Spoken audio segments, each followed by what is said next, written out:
اور ناظرین یہاں آپ کو براہ راست ایک بار پھر کوٹلہ لیے چلیں گے جہاں پہ وفاقی وزیر منصوبہ بندی خطاب کر رہے ہیں۔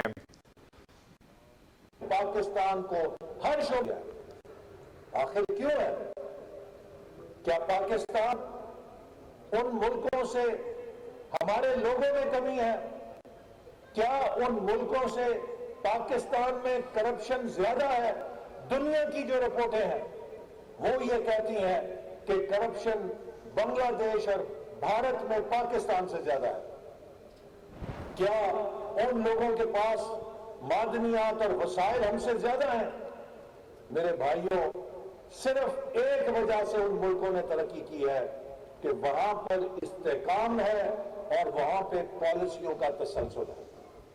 آپ ذمہ دار ہیں، آپ دنیا کا بہترین ابھی گندم کی بجائی کر رہے ہیں، آپ بہترین بیج لے کر آئیں گے، اس کے لیے ہل چلائیں گے، زمین کو تیار کریں گے، لیکن جب آپ نے مونجی کے مڈ صاف کر کے زمین تیار کر کے بیج پھینک دیا تو میرے بھائی بیج پھینکنے کے بعد پھر آپ ہل نہیں چلائیں گے، پھر آپ اس مٹی کو سکون دیں گے کہ اس کا جو بیج ہے وہ پودا بنے، وہ پودا بن کے بڑا ہو، وہ بڑا ہو کے اپنا پھل لے کر آئے، اور پھر آپ کا جب پھل پک جاتا ہے تب آپ اس کی کٹائی کرتے ہیں اور اس کی فصل کھاتے ہیں۔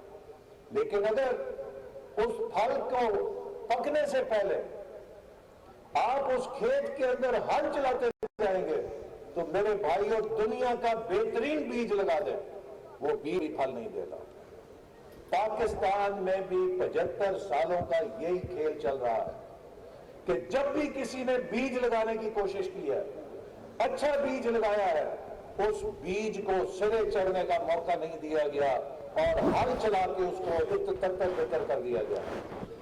2013 میں ہمیں پاکستان اس حالت میں ملا 18 گھنٹے بجلی نہیں آتی تھی، ہر روز خودکش بمبار جو ہے وہ پھٹتا تھا۔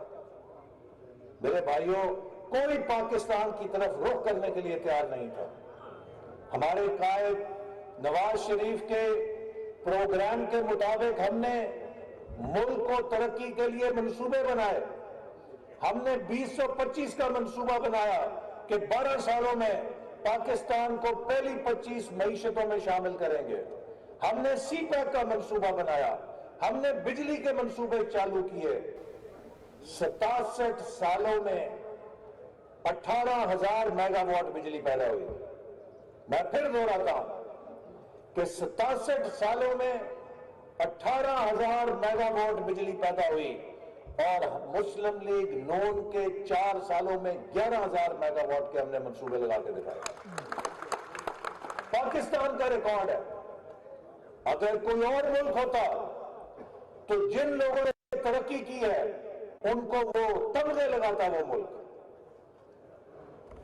سی پیک منصوبہ کاغذ کا ٹکڑا تھا۔ میرے بھائیوں، عمران خان نے چین کے صدر کا دورہ ملتوی کرایا، ہنگامے کر کے وہ پاکستان آ رہے تھے، 8 مہینے ملتوی کیا۔ اس کے باوجود 3 سالوں کے اندر ہم نے 29 ارب ڈالر کی سرمایہ کاری پاکستان کے اندر کر کے دکھائی اور دنیا دنگ رہ گئی۔ پاکستان میں 40 سال سے ایل این جی کا منصوبہ نہیں لگا تھا۔ ہماری حکومت نے 11 مہینوں کے اندر ایل این جی کا منصوبہ لگا کے اس کو چالو کر کے ملک کے اندر گیس کا بندوبست کیا۔ لیکن کیا ہوا؟ ان پالیسیوں کو چلنے نہیں دیا گیا۔ میں الیکشنوں میں، میرا بھی علاقہ بڑا دیہاتی ہے نارووال کا، الیکشن کے ہر جلسے میں اپنے علاقے کے لوگوں سے ایک ہی سوال کرتا تھا کہ مینوں دسو تہاڈے کول کس کو موٹر سائیکل ہے؟ تو سارا مجمع تقریباً آج کل ہر بندے کا موٹر سائیکل اس کے پاس ہے۔ پھر میں ان سے پوچھتا تھا کہ دسو جی ایک بندہ جنہیں کہتے کک نہیں ماری۔ ناظرین، وفاقی وزیر منصوبہ بندی احسن اقبال کوٹہ میں ورکرز کنونشن سے